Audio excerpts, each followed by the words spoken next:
We are on to question 7, article 1 of St. Thomas Aquinas' Summa, and we are, of course, still in the first part. Question 7 regards the infinity of God. In article 1, the article I will be reading in this video, asks whether God is infinite. Objection 1.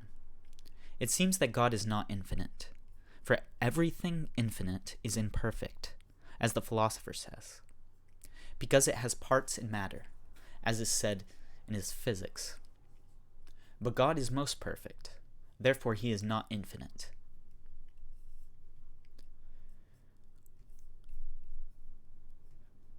Okay. Thomas does not seem to directly reply to objection 1, so I'm going on to objection 2. Further, according to the philosopher, finite and infinite belongs to quantity. But there is no quantity in God, for he is not a body, as was shown above. Therefore, it does not belong to him to be infinite.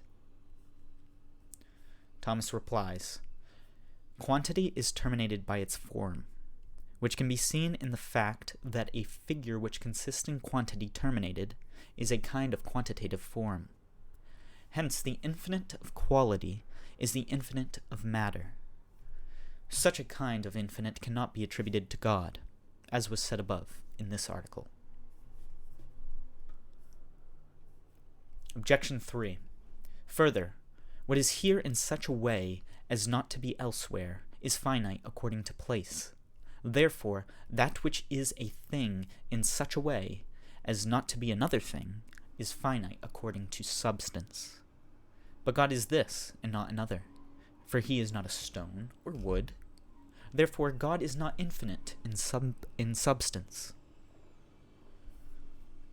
Thomas's reply, the fact that the being of God is self-subsisting, not received in any other, and is thus called infinite, shows him to be distinguished from all other beings, and all others to be apart from him. Even so, were there such a thing as a self-subsisting whiteness, the very fact that it did not exist in anything else would make it distinct from every other whiteness existing in a subject. On the contrary, Damascene says that God is infinite and eternal and boundless. I answer that all the ancient philosophers attribute infinitude to the first principle, as is said in physics, and with reason, for they considered that things flow forth infinitely from the first principle. But because some erred concerning the nature of the first principle, as a consequence they erred also concerning its infinity, for as much as they asserted that matter was the first principle. Consequently, they attributed to the first principle a material infinity to the effect that some infinite body was the first principle of things. We must consider, therefore, that a thing is called infinite because it is not finite. Now, matter is, in a way, made finite by form, and the form by matter. Matter, indeed, is made finite by form, inasmuch as matter, before it receives its form, is in potentiality to many forms. But on receiving a form, it is terminated by that one. Again, form is made finite by matter, inasmuch as form, considered in itself, is common to many. But when received in matter, the form is determined to this one particular thing. Now, matter is perfected by the form by which it is made finite. Therefore, infinite, as attributed to matter, has the nature of something imperfect, for it is, as it were, formless matter. On the other hand, form is not made perfect by matter, but rather is contracted by matter.